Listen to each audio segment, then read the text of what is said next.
A slap echoes in the subway, and the silence is shattered. A pregnant woman collapses while her husband, a rich and arrogant businessman, looks at her with contempt in front of everyone. No one dares to intervene, but that public humiliation will be the beginning of the end. What Alexander Nash doesn't know is that his victim, Maria Vega, is not alone, and that his attempt to silence her will unleash a storm that will sweep away everything: power, lies, and a rotten past that will finally come to light. Prepare for a story where revenge and justice collide at the limit. Stay until the end, because the hardest blow is yet to come. From the terrace of his Manhattan penthouse, Alexander Nash observes the city bathed in the golden light of dawn. No one would imagine that in this perfect home, silence weighs more than the luxury. The aroma of freshly baked bread from the neighborhood bakery floats in the air, mixed with the distant sound of church bells. New York wakes up slowly, but inside the penthouse, a tense calm reigns, as fragile as a crystal glass. Alexander rests his hands on the railing, mentally reviews his schedule, thinking about the meeting in Boston, the investors, his image in the press. Behind him, the coffee machine whirs. Maria Vega, her belly round under a white blouse, pours coffee with slow movements, careful not to let the spoon touch the porcelain. Her face reflects weariness, although her eyes hold a sweet, almost maternal gleam. "What time are you leaving today?" she asks, trying to sound casual. Alexander replies without looking at her. "In 20 minutes. He opens his phone, reads a message, sighs impatiently. She places the cup in front of him and says, "Your mother called yesterday. She wanted to know if we've chosen a name for the baby yet." Alexander raises an eyebrow, barely smiles. "I don't have time for those things." Maria tries not to show the wound of that phrase. She looks at the steam rising from the cup, as if wanting to hide in it. At that moment, the landline rings, an antique sound in such a modern house. Maria recognizes the number and answers immediately. "Good morning, Mom." The warm voice of Mrs. Rose fills the room. "My girl, how did you wake up? The sun is shining here in Florida, and the ocean is beautiful. Come stay for a few days. Breathing real air will do you good." Maria smiles, imagining the White House of her childhood, the flowers on the porch, the smell of salt. "I'm fine, Mom. Just a little tired." Mrs. Rose insists. "Daughter, tiredness isn't cured in silence." Alexander observes her from across the table. His cold eyes pierce her. Maria lowers her tone. "I'll call you later, Mom." She hangs up slowly, as if fearing the following silence will betray her. Alexander puts down his phone and comments. "Your mother and her advice again," she murmurs. "She's just worried." He sips his coffee, wipes his lips with a napkin. He says, "Stop telling her everything. I don't want her to think I meddle in your life." Maria feels a tremor in her chest. She stands up to avoid answering. From the window, she sees the city lighting up, the market opening, children running with backpacks, a woman greeting the baker with a "Good morning, dear." Everything seems so normal out there, so different from the contained air that envelops her inside. She returns to the table. She asks softly, "Will the journalists be here today?" Alexander nods. "Yes, they're filming at 9. Don't you dare show up. I don't want distractions." His tone is so controlled that it leaves no room for rebuttal. Maria remains silent, sits down, touches the rim of her cup, thinks about what she doesn't say, about the sleepless nights, about the baby's movements that wake her with tenderness and fear. The bells ring again. Closer. Alexander puts down his cutlery, stands up. "I'm going to get ready," he announces, and heads to the dressing room. Maria takes advantage of those minutes to open the window. The fresh air comes in. It smells of jasmine. For an instant, she breathes deeply. She feels the baby's movement inside her, a slight kick, like a response. Maria whispers, "Everything will be fine." She closes her eyes, but the words sound hollow. Alexander returns in a gray suit and dark tie. "Remember," he says while checking his watch, "I have an important interview today. Don't make any mistakes. If the journalists call you, don't say anything. Understood?" "We could go out for dinner tonight, celebrate the project," she suggests, searching for a thread of normalcy. "I can't. I have a meeting," he replies, while adjusting his cufflinks. She insists with a faint smile. "Just an hour, Alexander. We haven't been out in a long time." He looks at her sideways. "Don't insist." The voice, although low, is sharp. Maria looks down at the floor, swallows. She tastes the bitterness of the unfinished coffee. Alexander approaches the sideboard, picks up his keys. He says, "The driver will be here in 5 minutes. Don't do anything to draw attention." Then, as he leans toward her, he adds in an almost inaudible voice, "Remember who pays for this house." The phrase falls on her like a bucket of cold water. At that moment, the milk boiling on the stove rises and spills. Maria is startled, turns quickly, and the edge of the cup hits the plate. Hot coffee jumps and stains her wrist. "Ouch!" she mutters, looking for a napkin. Alexander watches her. He doesn't move. His expression mixes annoyance and superiority. "Be careful, please. Today is not a day to ruin everything." She rinses her hand under the tap. The warm water calms her skin and her breathing. She sees herself in the reflection of the window, a tired but still young face, the expression of someone trying to hold on. Alexander checks his watch again, picks up his briefcase. "I'll be back late," he says. Maria replies with barely a thread of voice. "I'll wait up for you." He smiles without emotion and leaves the apartment. The elevator takes a few seconds to close, enough time for Maria to notice how her heart pounds in her chest. When the engine noise fades, the house is hers alone again. She walks slowly toward the terrace, leans on the railing. New York shines under the morning light, the red rooftops, the distant skyline, and the sound of the bells that are already part of her breathing. The fresh air caresses her face. She thinks of her mother, of Florida, of the ocean, of a sky without walls. The baby moves inside her, a slight kick, like a response. Maria whispers, "I know, my love, I know." She stays like that for an instant, feeling the sun on her skin, the promise of a day that starts the same as the others, but that inside her no longer feels the same. Something invisible has moved, something she doesn't fully understand, but that quietly asks her not to remain silent anymore. While he leaves for work, Maria keeps looking at the skyline and thinks, "Not even here, surrounded by beauty, can I breathe." The subway car advanced with its metallic roar under the city, a deep echo that seemed to drag the weariness of all the passengers. Maria Vega clung to the aluminum bar, swaying with every break as the crowd pressed around her. It was a gray March afternoon, the streets damp, the air thick with the smell of rain and metal. She had just left a medical checkup and, for the first time in weeks, felt somewhat light. The baby barely moved, as if listening to the train's constant rhythm and falling asleep with it. Across from her, a group of young people laughed. An elderly man dozed, leaning against the window. And further down, Alexander Nash, impeccable in his gray suit, read messages on his phone with a frown. No one would have suspected what was about to happen.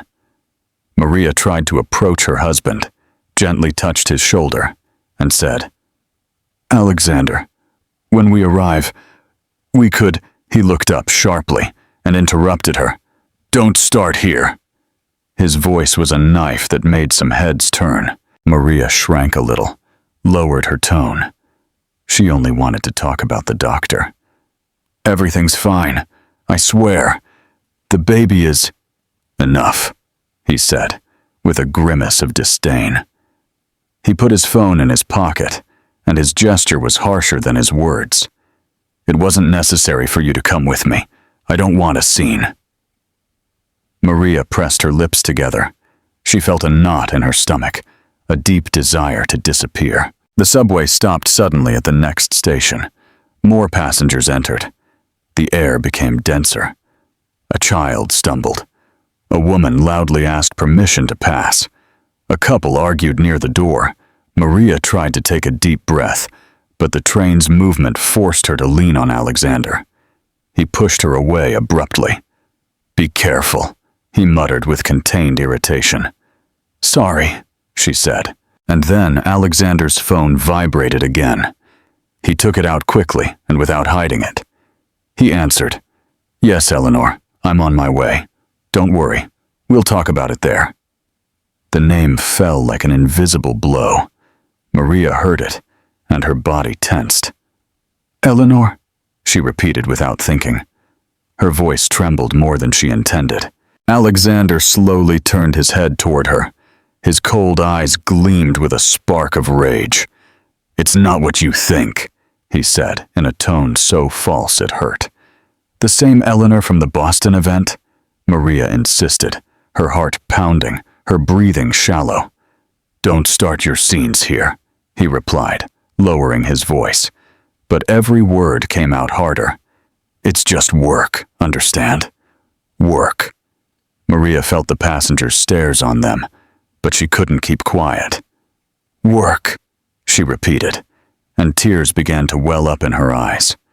"Work is what you say every night when you disappear."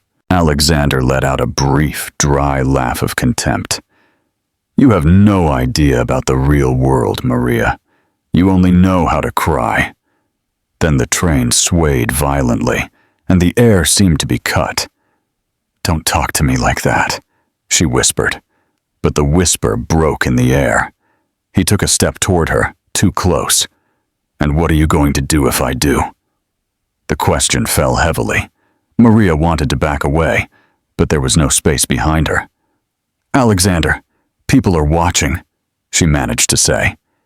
He raised a hand in a swift gesture, and before anyone could react, the sound of the blow mixed with the train's roar.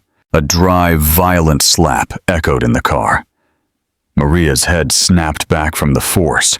Her cheek burned like fire, and the coffee cup she held in one hand spilled, staining her blouse and the floor. For an instant, time froze. No one breathed. The elderly man who was sleeping opened his eyes. A woman let out a choked scream. A young man murmured, "My God!" Maria stood still, her vision blurred, her ears ringing. Alexander was still in front of her, his jaw clenched, his hand still trembling in the air. "I told you not to contradict me," he said in a low voice, so contained it was chilling. Maria didn't respond. The train continued its course, but for her, everything moved slowly, as if in a nightmare. A woman in a red coat got up from her seat and approached. "Sir, stop it! She's pregnant!" she shouted, pushing other passengers aside to reach them. Alexander looked up, furious. "Don't interfere in what doesn't concern you." The young man who had exclaimed earlier stepped between them. "Don't you dare touch her again." Alexander, with a smug smile, shrugged. "She's fine. She's just upset," he said, looking at Maria with a mixture of threat and challenge. Maria tried to speak, but the words wouldn't come out. The blow was still echoing inside her head, as if she were still being hit.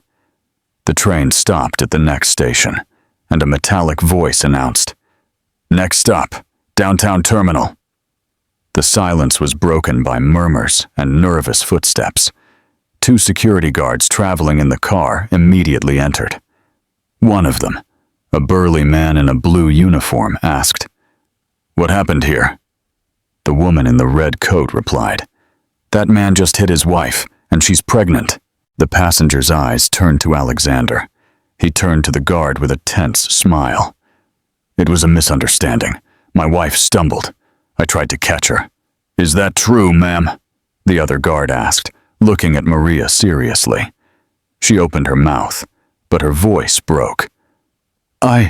Alexander leaned toward her and whispered, "Say it was an accident." The tone was so low that only she heard it, but it was enough to paralyze her. Maria lowered her gaze, put a hand to her burning cheek, and said, "Yes, it was an accident." The woman in the red coat exclaimed, "Don't lie, we all saw it." But the guards, confused, only exchanged a look and asked for identification. The train started again. The engine noise covered the uncomfortable murmur of the passengers. Alexander showed his ID. His voice became cold and professional. "I'm a businessman. I know my rights. There's no need to exaggerate." One of the guards reluctantly nodded and asked them to get off at the next stop to clarify things. Alexander feigned politeness. "Of course." Maria followed him like a shadow, holding on to the handrail, without strength. Her cheek was still red, her fingers damp from the spilled coffee. Stepping onto the platform, the cold air of the tunnel hit her full force, mixed with the smell of iron and dampness. A guard offered her water. She took it, but didn't drink. Alexander spoke calmly with the officers, as if nothing had happened.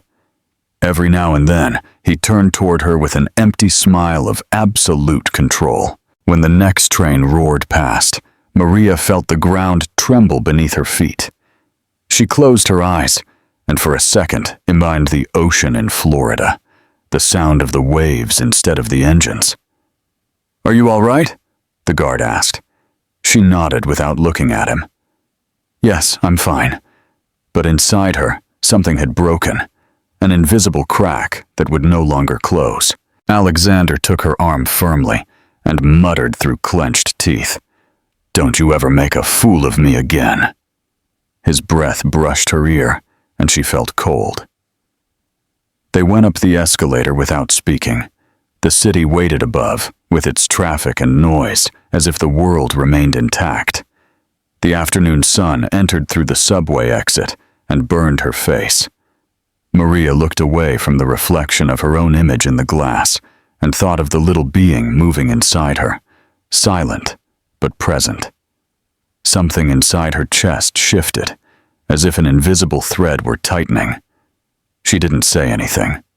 She walked by his side.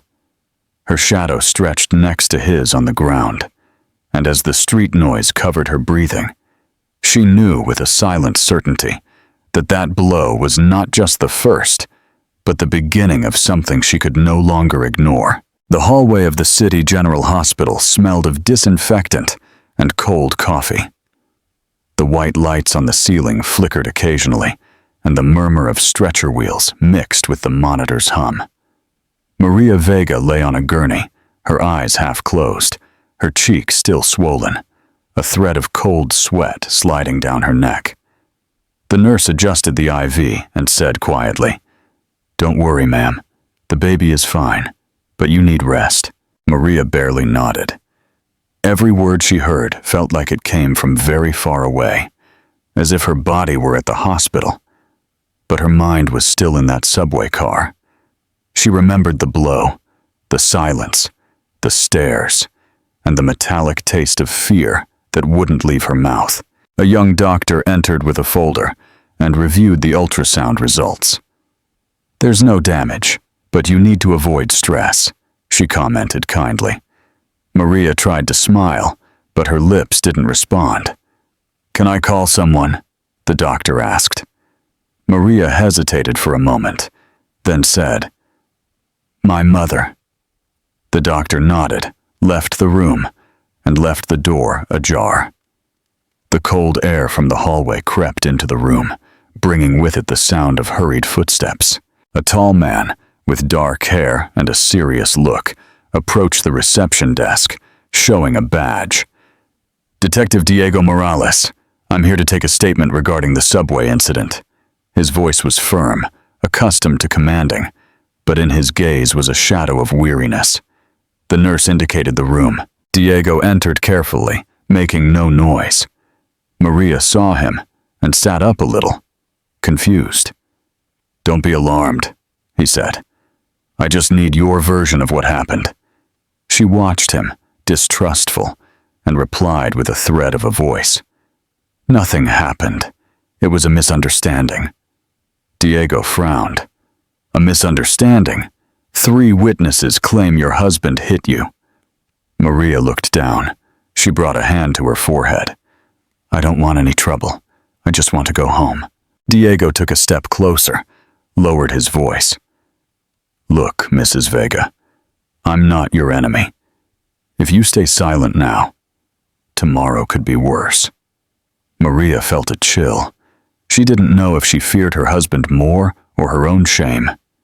He's not always like that," she murmured.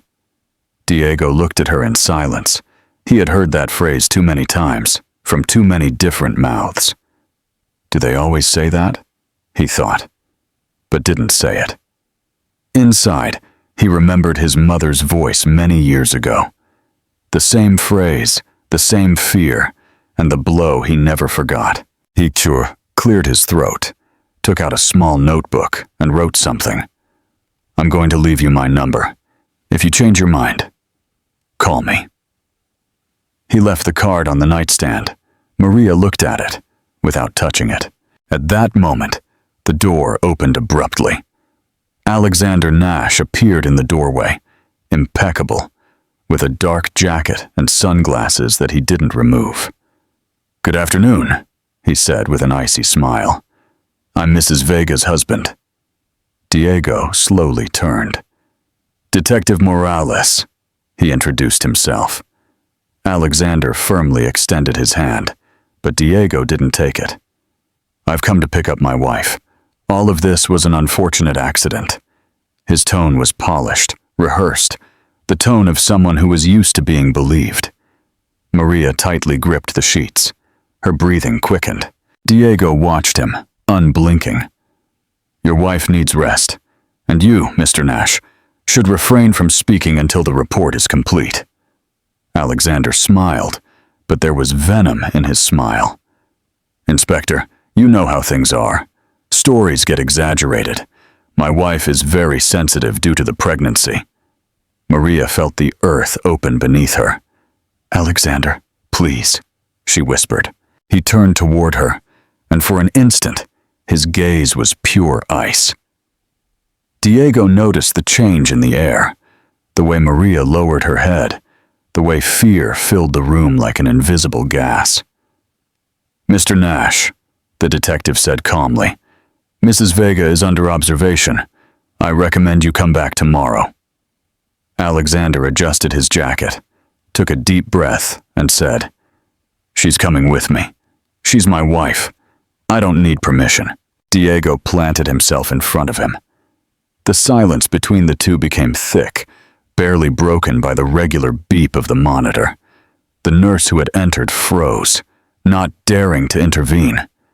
Alexander took a step, but Diego stopped him with a gesture. "One more step, and I call security." Alexander looked at him with a mixture of rage and arrogance, then turned to Maria. "I'll wait for you at home," he said slowly, each word loaded with a threat. He left, slamming the door, which made the glass of water on the nightstand tremble. Maria burst into tears, but not with cries, but with silent weeping, almost breathless. Diego waited an instant, then handed her a tissue. "You don't have to decide anything today," he said softly. "Just rest." Maria took the tissue, clutched it in her hands. "Do you have family?" she asked suddenly. Diego nodded. "I did," he replied, looking at the floor. She looked at him with curiosity. He smiled without joy. "My mother also refused to report it, until it was too late." His words hung in the room. Maria felt a weight in her chest, an ancient fear, but also a spark of understanding. "I'm sorry," she murmured. "Don't be sorry for me," he said. "Save yourself for yourself." The doctor re-entered, bringing the temporary discharge papers. "You should stay at least 2 more days," she indicated. Maria weakly nodded. Diego put away his notebook, leaned toward her. "I'll stop by tomorrow. If you change your mind, or if you need to leave that house, call me." Then he left, leaving behind a different silence. A silence that was no longer just fear, but something closer to a possibility. When she was alone, Maria looked at the card on the table. The name Diego Morales seemed to shine under the hospital's white light. For the first time in a long time, she felt that someone had truly seen her. She raised her hand and placed it on her belly. "We're okay," she whispered to the baby. "I promise you won't lack air." Outside, the afternoon turned a warm gray, and the distant bells of the city chimed. In the hallway, Mrs. Rose argued with a nurse to be let in. When she finally crossed the door, her daughter smiled for the first time in days. Her mother hugged her tightly, and Maria rested her head on her shoulder. "It's okay, my darling," Mrs. Rose said. "You're safe now." But Maria knew it wasn't true. She was alive, yes, and the baby too, but the fear was still there, in a corner of her chest, waiting. As her mother stroked her hair, she thought of the detective, his serene eyes, and his warning. Maybe it was time to stop justifying the pain. Maybe, she thought, that stranger was the first person in years to offer her something her husband never gave her: an escape. The afternoon sun entered through the windows of the Manhattan apartment, staining the walls with a soft amber hue. Maria Vega slowly moved through the living room, picking up the papers Alexander had left scattered the night before. Each sheet bore his name, his company, his signature, his world. She piled them carefully, as if they were fragile pieces of a life that no longer belonged to her. In the kitchen, there was still a cup with coffee remnants and a faint smell of men's cologne. The silence was thick, almost solid. Alexander had left early, without a word. Just a door slam that resonated in Maria's chest more than it did in the walls. On the table, Diego Morales' card remained where she had left it, under a half-filled glass of water. She had tried not to look at it for days, but that morning, upon waking, the first thing she saw was his name. Diego Morales, detective. She remembered his voice. Paused, firm, and the phrase that had stuck with her: "If you stay silent now, tomorrow could be worse." She closed her eyes, took a deep breath. Her mother was sleeping in the adjacent room. She had insisted on staying a few more days. The soft murmur of the rosary through Mrs. Rose's fingers could be heard from the hallway. Maria felt tenderness and guilt at the same time. She didn't want to worry her anymore. She decided to go for a walk. She put on a light coat, grabbed her keys, and went down to the neighborhood, where the narrow street smelled of toasted bread and jasmine. The fresh air cleared her mind. She walked aimlessly until she reached a small cafe, one of those with iron tables and red checkered tablecloths. She ordered a latte and sat by the window. She watched people pass by. Students, tourists, elderly people with canes. Everyone seemed to have a purpose, a direction, something to do. She, on the other hand, felt suspended, as if life continued to spin without waiting for her. She took out her phone, held it in her hands, and for an instant thought about calling Diego. She didn't know what she would say to him, or why. Maybe she just needed to hear a voice that wouldn't hurt her. But fear still weighed her down. She left the phone on the table and instead opened her purse to take out a small notebook where she used to jot down things about the pregnancy. Names, feelings, recipes her mother recommended. On a blank page, she slowly wrote, "I don't want to be afraid." The words seemed clumsy, but true. A movement across the street distracted her. Alexander was leaving an elegant building, accompanied by a blonde woman in her 30s. She was wearing high heels, a beige coat, and a smile she wasn't trying to hide. Elena Fuentes. Maria recognized her instantly. Her heart leaped. She watched them get into a black car together. Elena's hand touched Alexander's arm naturally, almost tenderly. The scene lasted only seconds, but it was enough for something inside Maria to break completely. She left some coins on the table, left the cafe without looking back. She walked quickly, without knowing where she was going, until the cold air cut her breath. The cobblestone streets blurred before her eyes. The skyline loomed in the distance, majestic and indifferent. She stopped next to a fountain. She placed her hands on her belly and murmured, "It's okay, my love. Nothing's wrong." But something was wrong. She felt it in every heartbeat. The child inside her was the only real thing, the only thing that still belonged to her.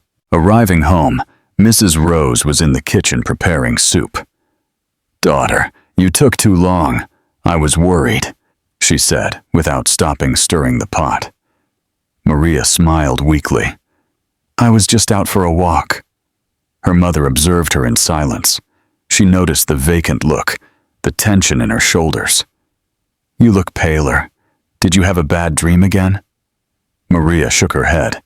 She sat at the table, and the smell of warm broth enveloped her. Mrs. Rose served a bowl.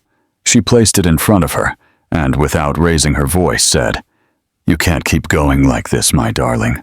Not everything is fixed with silence."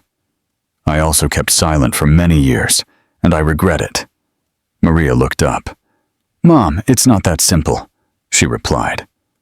"Yes, it is," the older woman retorted. "Simple doesn't mean easy." The telephone rang into the living room. Maria stood up with a strange premonition. Answering, she recognized the voice instantly. "Mrs. Vega, it's Detective Morales. I just wanted to know if everything is still okay." For a moment, she didn't know what to say. "Yes," she murmured. "Thank you for asking." "I don't want to bother you," he continued, "but there are witnesses ready to testify. If you confirm what happened, we can act." Maria closed her eyes. Tears began to well up. "I'll think about it," she said faintly. Diego was silent for an instant. Then he replied, "That's fine. Just remember you're not alone." The phrase lingered in the air long after she hung up. Mrs. Rose had heard part of the conversation. "Who was that?" she asked, wiping her hands with her apron. Maria hesitated. "A friend from the hospital." Her mother didn't press, but her eyes understood everything. She walked over. She put a hand on her shoulder. "When one door closes, sometimes God opens another. You just have to have the courage to cross it." Maria didn't reply. She went to the bedroom, opened the desk drawer, and took out the pregnancy documents, the medical report, and a copy of the police report Diego had left. She looked at them for a long time, until the trembling of her hands calmed down. That night, as the city slept, Maria sat by the open window. The lights of New York twinkled like fallen stars, and the church bells marked 10 o'clock. In the reflection of the glass, her face looked like that of another woman. Someone stronger, more tired, but alive. She picked up the detective's card, held it between her fingers. "I'm not alone," she repeated softly, as if rehearsing the beginning of something. In that instant, the baby kicked. Softly, precisely, as if encouraging her. Maria barely smiled. Outside, a warm wind moved the curtains, and silence finally ceased to be an enemy. The news began to circulate one Sunday morning. On the television screen in the neighborhood cafe, Alexander Nash's face appeared smiling, surrounded by microphones. The headline read, New York businessman boosts charitable projects in the state. Maria Vega watched the image from her corner table, her coffee cold in her hands. She recognized that smile. She had seen it so many times at home, before it vanished when the door closed. The journalist spoke of donations, scholarships, and affordable housing. No one mentioned the screams, the slap, or the night at the hospital. Maria felt a knot in her stomach. At the next table, 2 women commented, "What a generous man. Have you seen him? I wish there were more like him." Maria looked down. Every word was a splinter. She left some coins on the plate and walked out.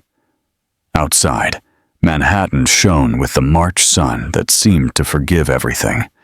She walked aimlessly down the street until she reached a viewpoint.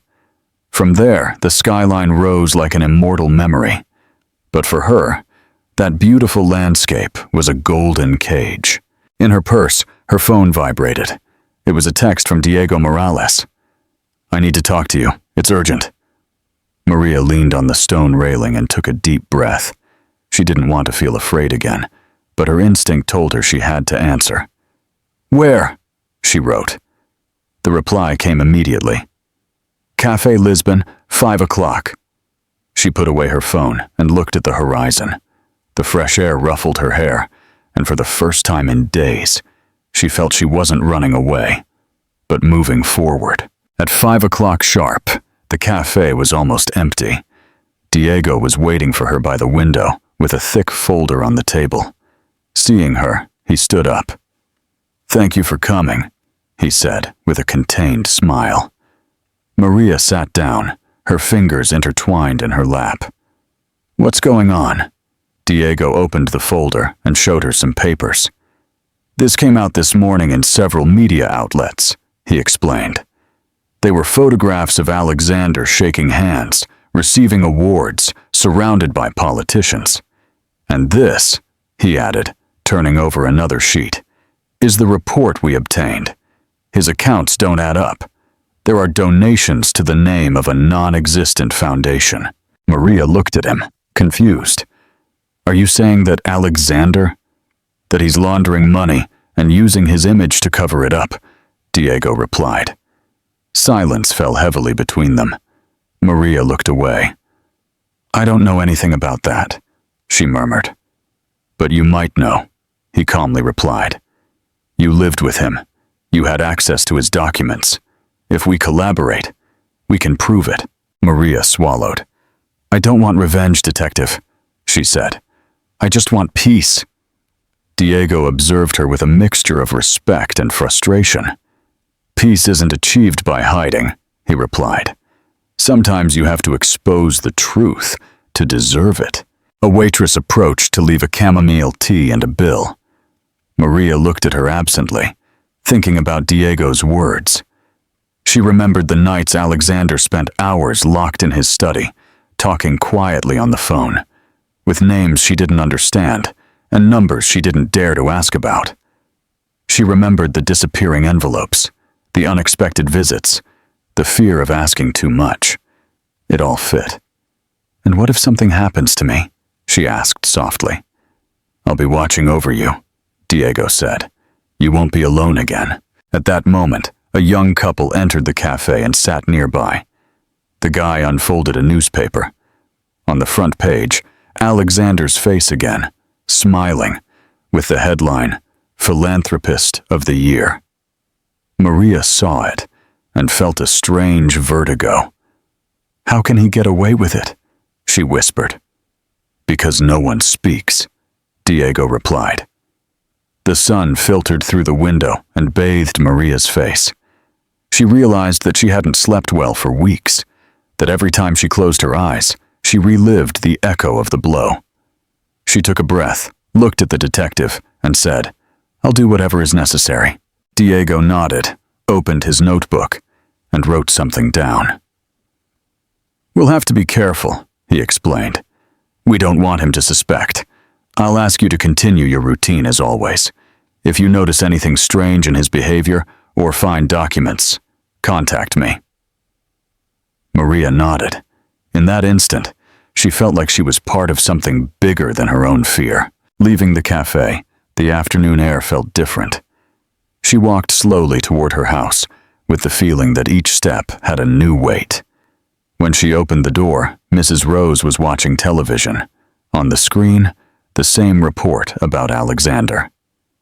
"Look how handsome your husband looks," she commented ironically. Maria turned off the TV without saying anything.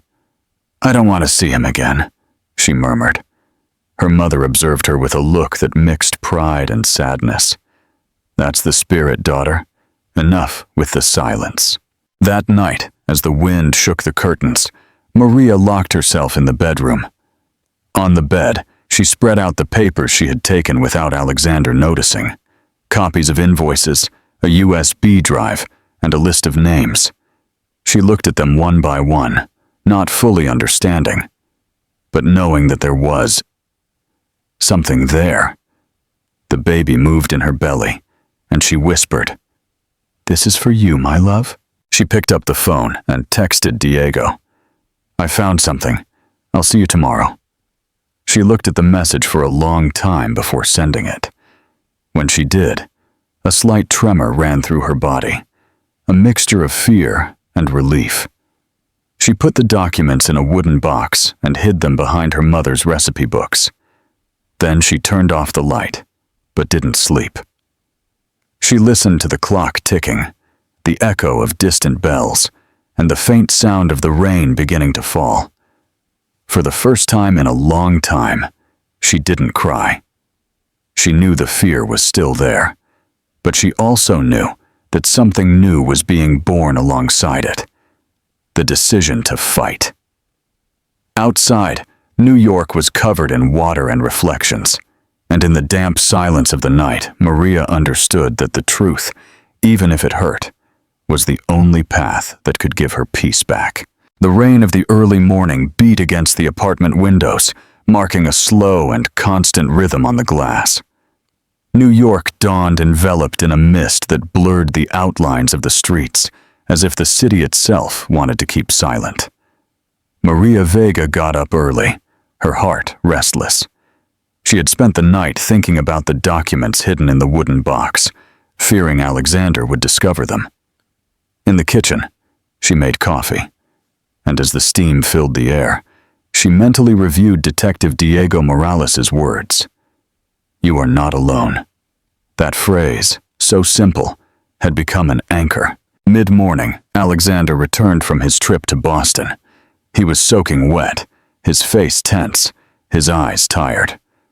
"Where's my laptop?" he asked without greeting her. Maria, feigning normalcy, replied, "In the study." He looked at her for a few seconds, as if trying to read her thoughts. "I've had a terrible week," he murmured while pouring himself a coffee. "The press won't stop calling me, and the foundation is under audit." Maria feigned surprise, but inside, a chill ran down her spine. It was clear that someone had started moving the pieces. During lunch, the landline rang. Alexander answered, his voice lowered to almost a whisper. "Yes, Elena. Relax. I'll handle it." Maria looked at him, and he, noticing her attention, turned away. "Business?" he said sharply, and walked down the hall. Maria clenched her fists under the table. It wasn't jealousy she felt, but a weariness that stemmed from her soul, a fatigue of years. When Alexander returned, she merely asked, "Everything okay?" He replied with an empty smile. "Perfect, as always." That afternoon, while he took a nap, Maria took the opportunity to go out. She walked to a small public library in the neighborhood, where she had agreed to meet with Diego. He was already waiting for her at a back table, between shelves full of old books and the smell of damp paper. He was wearing a dark coat, his hair wet from the rain. "I thought you wouldn't come," he said quietly. "I couldn't stay silent any longer," Maria replied. She handed him a thin folder with invoices and copies of emails. "I found this. They were stored in my husband's study." Diego reviewed them attentively, his brow furrowed. This is important. If the diversion of funds is confirmed, your testimony will be crucial." Maria observed him in silence. She was impressed by the serenity with which he spoke, without promising anything, without pressuring her. "I don't want revenge," she repeated. "I want to close this chapter." Diego nodded. "I understand, but sometimes justice is the only way to close a wound." As they spoke, a young woman approached the table. She had blonde hair pulled back in a messy bun, a tired look, and makeup applied to disguise lack of sleep. "Are you Maria Vega?" she asked. Maria looked at her without recognizing her. The girl took a deep breath. "I'm Elena Fuentes." The name fell between them like a stone in water. Maria froze. Diego cautiously observed her, ready to intervene. "I know what you're thinking," Elena said, "but I'm not here for him. I'm here because I can't stay silent anymore." She sat across from them, her hands trembling. "Alexander used me," she continued. "Just like you, he made me believe his money was helping people, but it was only a facade. The contracts, the accounts, everything was in my name. And now, with the police investigating, he wants to blame me." Maria listened without blinking. Part of her wanted to hate her, but what she saw was a broken woman, just as trapped as she was. Diego took out his notebook. "Do you have proof?" Elena nodded and placed a USB drive on the table. "It's all here. The emails, the transfers, the names. I saved it because I knew I would need it someday." The silence that followed was long, dense. Rain drummed against the library windows. Maria took the device and held it for a few seconds, as if it weighed tons. "Why now?"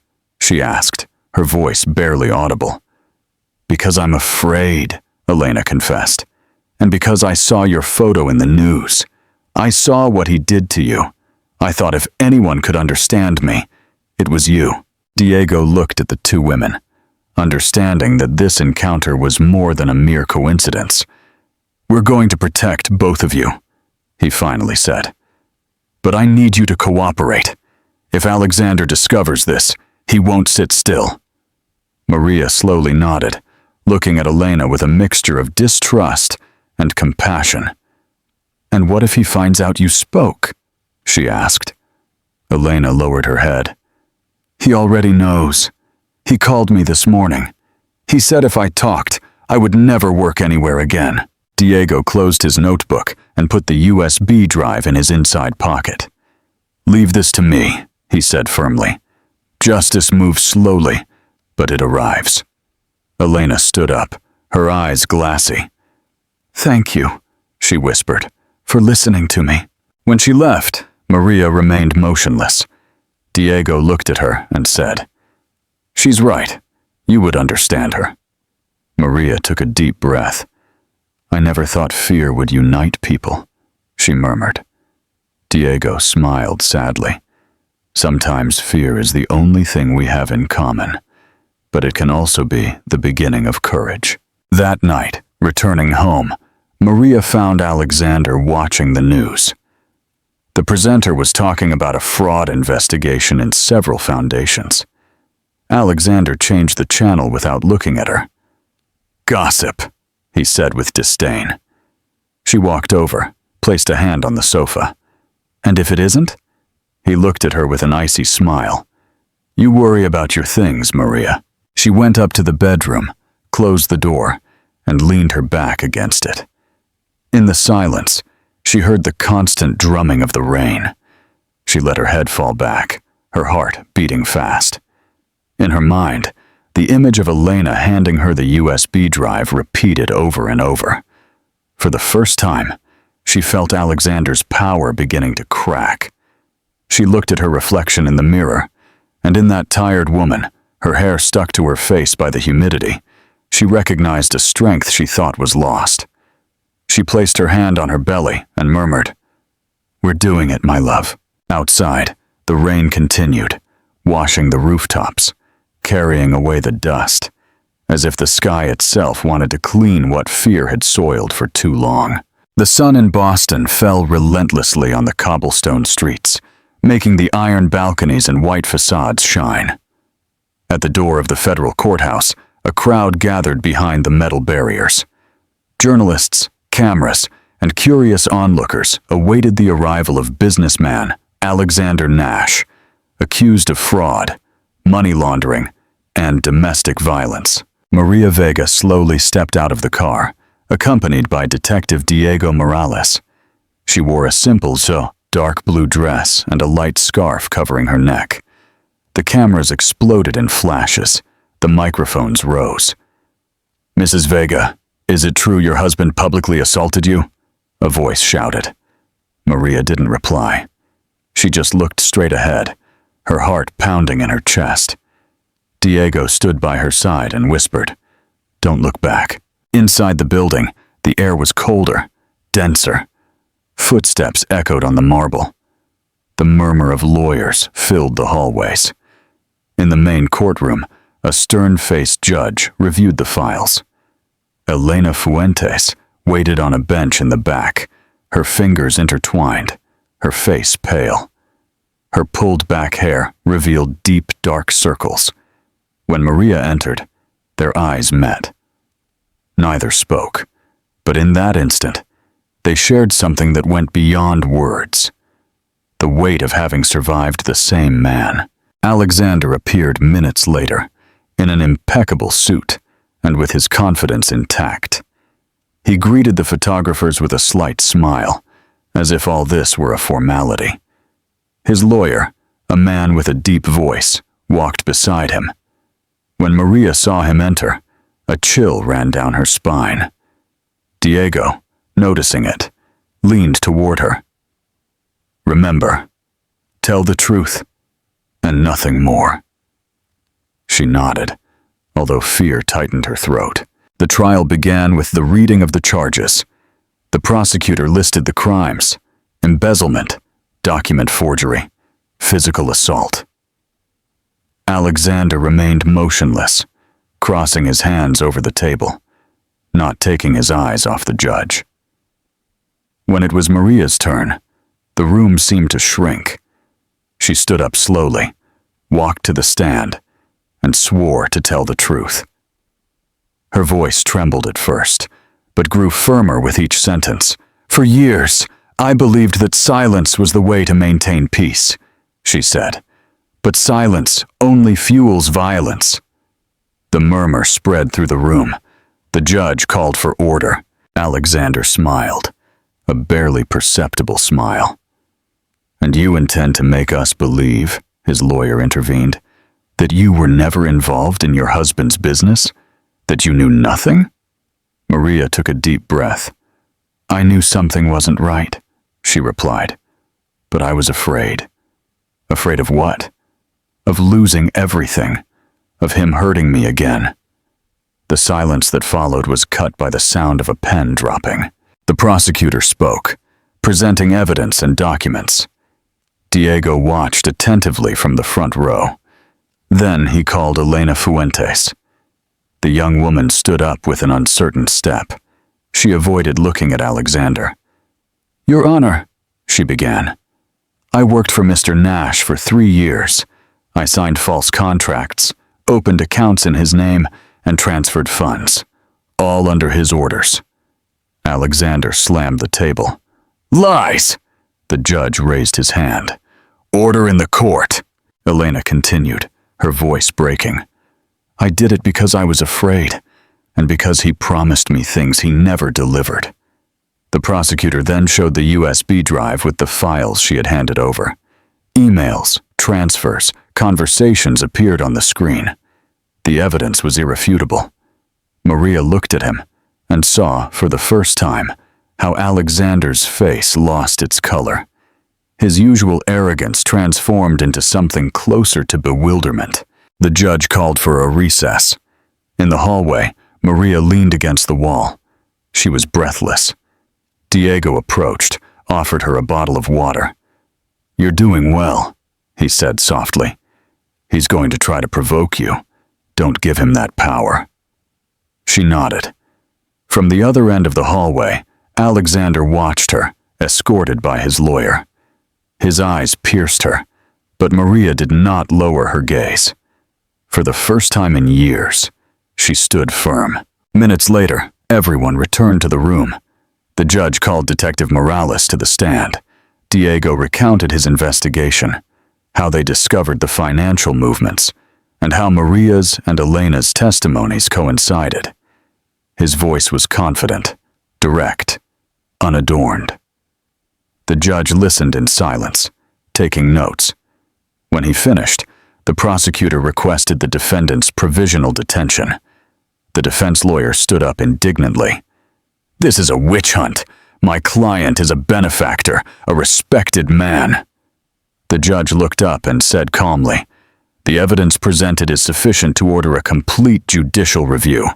Mr. Nash is remanded in preventive custody until the authenticity of the documents is verified."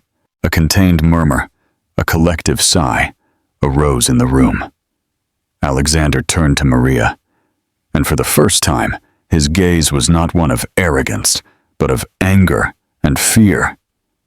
"This isn't over," he muttered through clenched teeth. 2 guards approached to escort him out of the room. When the doors closed behind him, Maria felt her legs buckle. Diego held her arm. "It's done," he told her.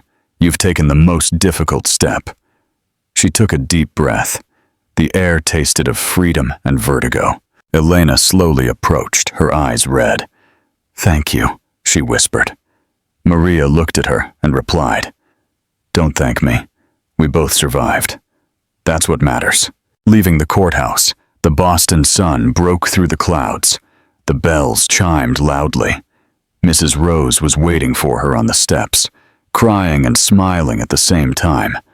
Maria hugged her. In the street, the crowd murmured. Photographers kept flashing, but for her, everything sounded distant, as if she were underwater. Diego approached and walked her to the car. "What are you going to do now?" he asked. Maria looked at him with a new serenity. "Live," she replied. "Raise my son in peace." Diego smiled. "That sounds like true justice." As the car drove away, Maria looked out the window. Boston shone under the afternoon sun. The air smelled of ocean and hope. In the rearview mirror, she saw the courthouse facade for the last time and thought that perhaps finally, the past was being left behind. For the first time in a long time, she was not afraid. Only the warm silence of a city that, after so many battles, seemed to offer her a second chance. The dawn over Boston was pure and silent. The sky, a pale blue, began to be tinged with the first golden hues of the sun. On the hill, the white houses shone under the new light. Maria Vega was at the window of her new home, a small house with a patio and flowers that her mother had found in a quiet neighborhood. She held her son in her arms, a baby of barely 3 months who was sleeping deeply, his little hands closed. The air smelled of freshly baked bread and coffee, and for the first time in a long time, Maria breathed without fear. Mrs. Rose appeared from behind, wiping her hands on her apron. "Did you have breakfast yet, daughter?" she asked with her usual affectionate tone. Maria smiled. "Not yet, Mom. I was watching the sunrise." Her mother approached, looked at the baby and said tenderly, "Look how peaceful he is when he sleeps. He looks like you when you were a child." Maria laughed softly, although a shadow of nostalgia crossed her face. Only 3 months had passed since the trial, but it felt like a lifetime. Since then, she hadn't spoken Alexander's name again. In prison, he had sent a letter, but she had kept it unopened. She didn't need to read it. What he had to understand, she had already learned in pain. The sound of footsteps in the patio interrupted the silence. Maria looked up. Diego Morales was there, leaning on the doorframe, with a bouquet of flowers and a shy smile. "Good morning," he said. "I hope I'm not interrupting." Mrs. Rose smiled warmly. "Come in, detective. There's always coffee for those who bring flowers." Diego blushed slightly and sat on the wooden bench in the patio. Maria offered him a cup. "New news?" she asked. "None," he replied, "and that's a good sign. Alexander accepted the sentence without appeal. It seems the case is finally over." Maria nodded, looking toward the horizon. "Sometimes I think none of this was real," she said, "as if it all happened in another life." Diego looked at her attentively. "It was, and you survived. Not everyone can say that."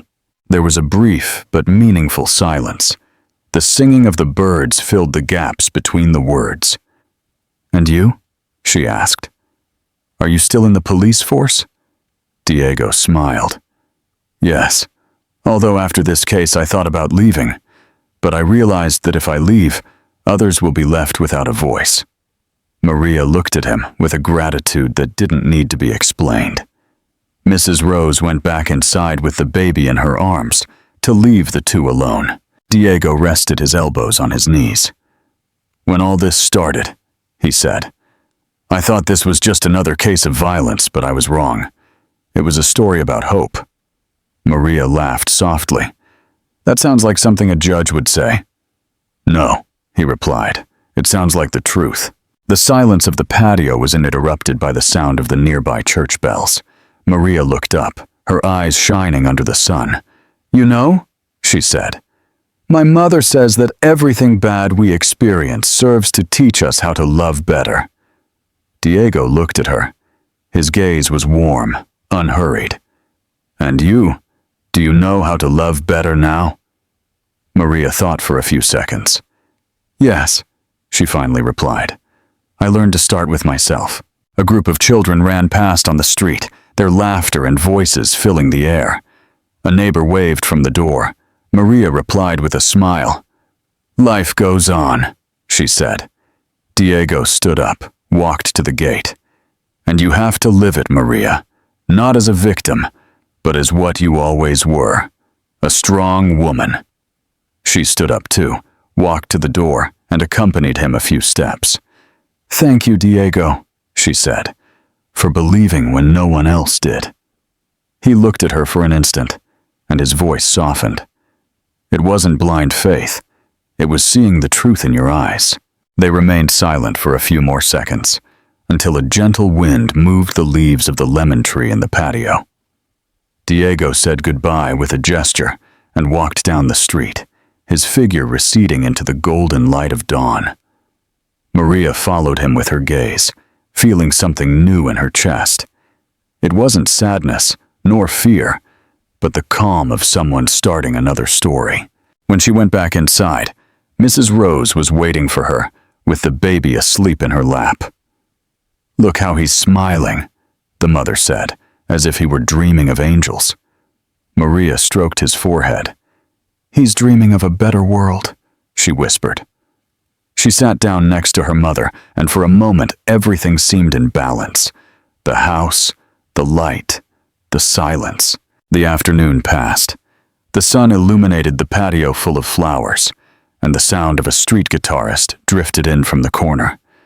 Maria closed her eyes, letting the melody envelop her. In her mind, she went back for an instant to the past. The subway, the hospital, the tears, Diego's voice, the strength she found without knowing she had it.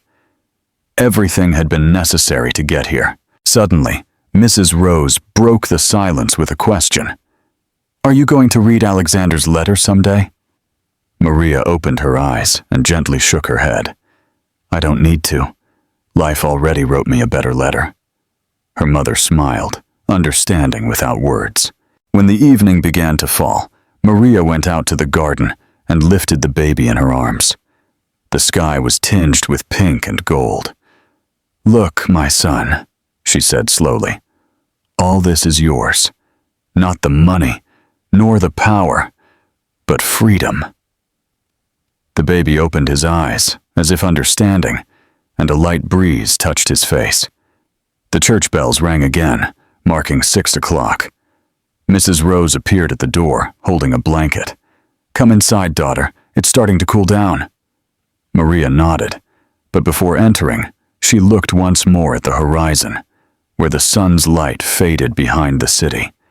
In her heart, there was no resentment left, only gratitude. She had forgiven without forgetting. She had rebuilt without collapsing. Guilt, fear, and loneliness had been left behind. In their place remained the certainty that love, true love, the one born of courage and forgiveness, can heal even the deepest wounds. She gently closed the door as the baby fell asleep again. And in the warm silence of the house, with the scent of bread and flowers, Maria finally understood that the past is not erased, but redeemed. Outside, the sky burned with its last glow, and she smiled, knowing that this dawn, hers, her son's, the dawn of a new life, had just begun. The most dangerous silence is the one we impose on ourselves. Maria's journey from a terrified wife in a luxury cage to a fearless woman advocating for truth teaches us that courage is not the absence of fear, but the decision to act despite it. Her story is a quiet roar against arrogance and the systems that protect it. If you were in Maria's place, would you have found the courage to speak the truth in front of the whole court? Or would Alexander's threats have won? Let us know in the comments below. And if this story moved you, don't forget to like and subscribe to our channel.